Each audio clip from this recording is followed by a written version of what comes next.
this evening. And so the book, would you sit and, you know, passages would come to you? Would you, you know, actively get up at a certain time and say, I'm going to write today, or know what you were going to write before it was written?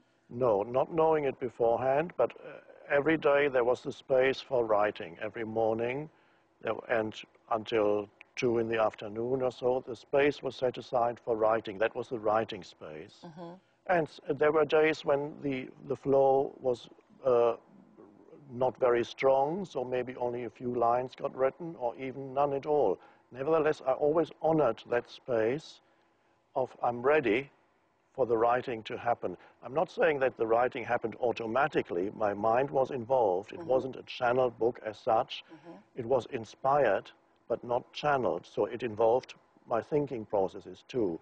But the thinking process had to be inspired from something deeper. You can't rely on your thinking processes only and produce something that is powerful and original.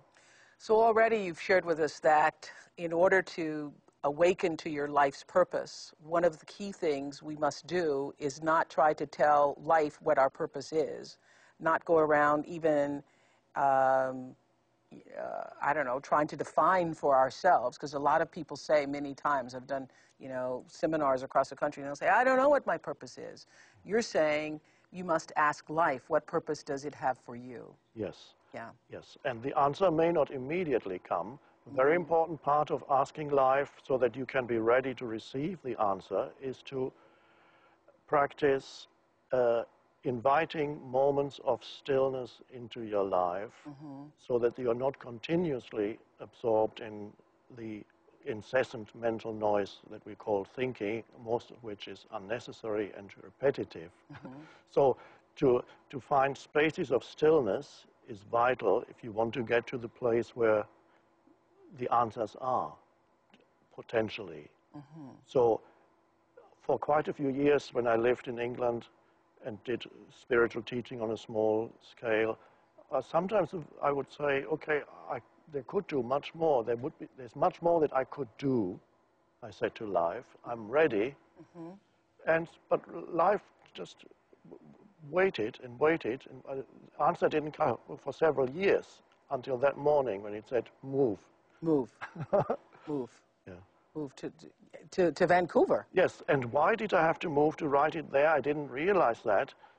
Every place, Vancouver and California, that's where the Power of Now was written. I was moving back and forth. I didn't have a home as such. I stayed with friends, moving back and forth. And so only later I realized I had to move because the energy field on the West Coast, this is what I needed for the book to be born. The energy field in England, although I love England, I have a deep inner connection with England, the energy field there was not right for, in my personal case, for this book to come out. Wow.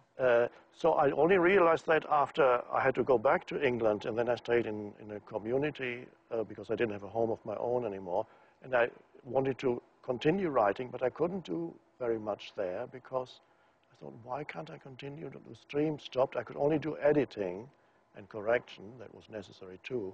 But only when I went back to the West Coast, my visa had expired, I had to go to England, and I went back, immediately the flow came back. And I said, oh, now I know why I had to move. So it's often trusting life when a very strong impulse comes. But you may have to wait. It doesn't mean that you necessarily immediately obey every impulse, because impulses can also come from more superficial levels within yourself. But you were wise enough to know the difference. You had discernment. Yes. Yes, to know the difference. Yes. Well, it's so interesting because you, in the beginning of A New Earth, start out talking about a flower. And I've heard many people because I go on the message boards every day. I'm loving you on the message boards, everybody. And many people are saying that they look at flowers differently now. I can certainly say that I do. And one of the things that you said that struck me when you said that they are representatives of the spiritual realm, and that when you are still, allow yourself to be still with a flower or a crystal or a bird or really anything of nature. Yes.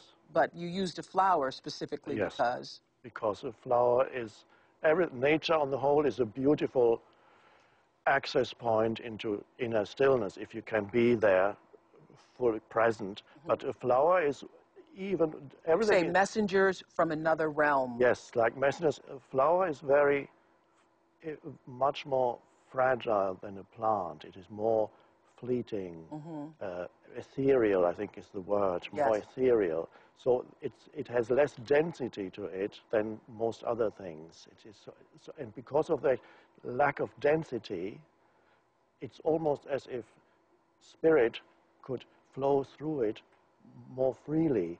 So when you contemplate a flower without too much interference of the thinking mind, to actually truly look, which is what Jesus said, by the way. I mean, in churches you hear Jesus saying, look at the lilies of the field. Yes. And so when he said that, he wasn't just saying, look at the lilies of the field. He Aren't said, they look. pretty? Yes. He said, look, you really have to look, because there is something that they embody something that you also have, but because of all your anxiety about tomorrow and your thinking, that's what I'm translating very freely now, what Jesus said. Why are you, these flowers are not anxious, they are not concerned about tomorrow, and see how beautiful they are, how God clothes them in such beauty.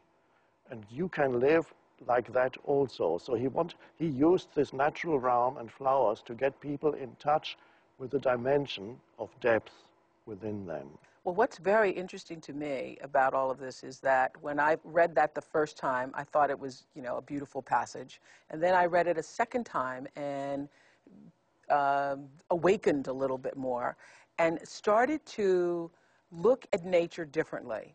I have live in a lovely space where I'm surrounded by flowers, not in Chicago, but in California. And, I always just appreciated the garden. Aren't they lovely, and all the different colors and the roses and all that?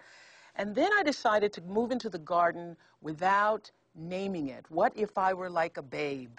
Yes. What if I were a babe, yes. Learning what a flower was for the first time? What if I went out under the oaks that I love so much, but I didn't know it was an oak? I didn't know what to call it.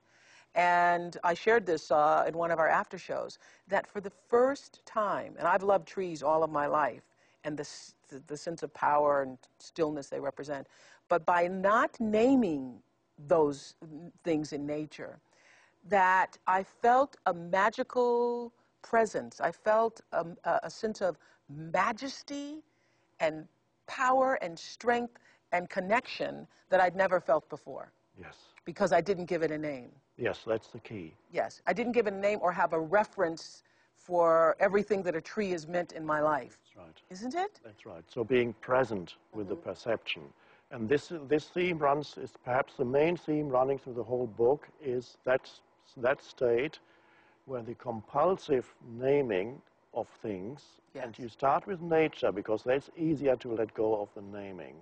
Later we'll be talking about that in some future session. Stop labeling people. Yes, that's more difficult because people invite the labels. Yes. Because there's so much mind in everybody, and they label you and you label them. So, but with nature, this is the starting point to find a different relationship to nature.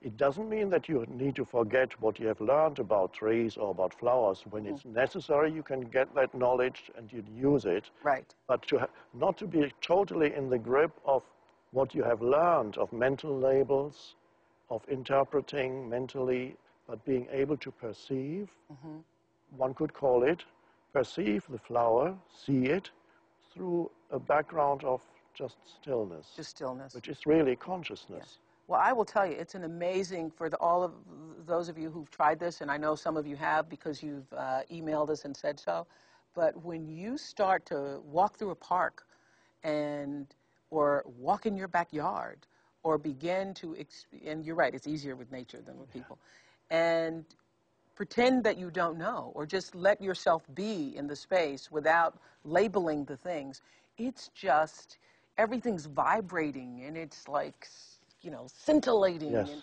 everything's exciting. Yes.